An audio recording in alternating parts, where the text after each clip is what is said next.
मुलायम का लेता आशीर्वाद, अखिलेश का मिला था साथ, योगी राज में रोता है, कोर्ट में जोड़ता है हाथ। आज नवाब और बोईद के लिए सपा है परेशान, कभी गायत्री प्रजापति के लिए लगाई थी सत्ता की पूरी जान। पेंटर से बना नेता, नेता से बना मंत्री, मंत्री बनते बना बेटियों का भक्षक, तभी आ जाते हैं रक्षक योगी। मुलायम सिंह यादव की सरकार में जो खुद को अमेठी का किंग समझता था, वो योगी सरकार में सबसे बड़ा किंग पिंग कैसे साबित हुआ? एक लड़की के साथ किए गए गुनाह ने कैसे उसे मंत्री की कुर्सी से उतारकर सलाखों के पीछे पहुंचाया?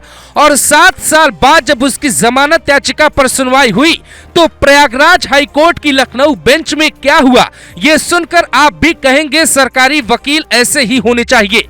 जस्टिस विवेक चौधरी और जस्टिस मोहम्मद फैज आलम खान की डबल बेंच में सुनवाई शुरू होती है। गायत्री प्रजापति के वकील कहते हैं, जज साहब, मेरे मुवक्किल को साल 2017 में गिरफ्तार किया गया था। 7.5 साल से वो जेल में बंद है। 3.5 साल पहले उन्हें उम्र कैद की सजा सुनाई गई थी। अब उन्हें जमानत मिलनी चाहिए, लेकिन योगी सरकार के वकील इसका पुरजोर विरोध करते हैं। वो कहते हैं कि ऐसे लोगों को जमानत नहीं मिलनी चाहिए। अगर आप इनका बैकग्राउंड देखेंगे तो शायद यही कहेंगे, क्योंकि गायत्री प्रजापति जैसे लोग समाज के सबसे बड़े दुश्मन हैं। क्योंकि गायत्री प्रजापति पर चित्रकूट की महिला ने जो आरोप लगाए हैं वो बेहद गंभीर थे। महिला ने साफ कहा था कि मैं गायत्री प्रजापति के आवास पर गई तो उसने मुझे और मेरी नाबालिग बेटी दोनों के साथ गलत किया।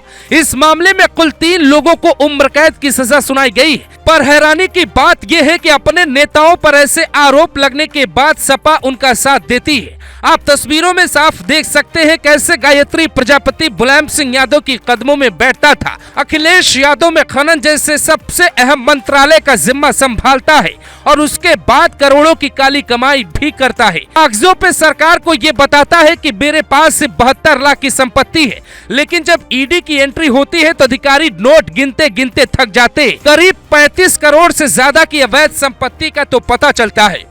ईडी के अधिकारी गायत्री प्रजापति की पत्नी और बेटे से पूछताछ करते हैं। वो भी पूछताछ में उनकी तबीयत बिगड़ जाती है, क्योंकि ईडी के सामने सबसे बड़ा सवाल ये था कि एक पेंटर मजदूर 12 सालों के भीतर कैसे करोड़ों का मालिक बन जाता है और समाजवादी पार्टी की सरकार में किसके कहने पर इसकी अकूत संपत्ति बढ़ती चली गई।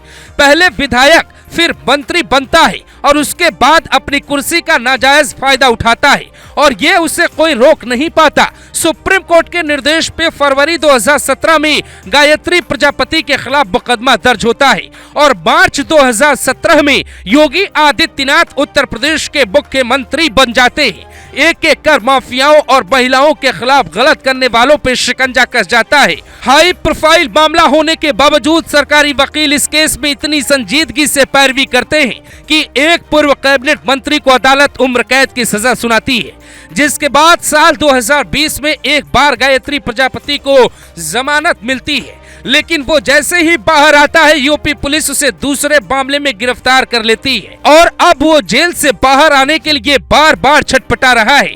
लेकिन योगी आदित्यनाथ ने ऐसा शिकंजा कसा है कि समाजवादी पार्टी का दुलारा गायत्री प्रजापति कभी भी बाहर आने के बारे में सोच तो सकता है, लेकिन उसे बाहर ज्यादा डर लगने लगेगा, क्योंकि यूपी पुलिस कई तरह के ऑपरेशन चला रही है।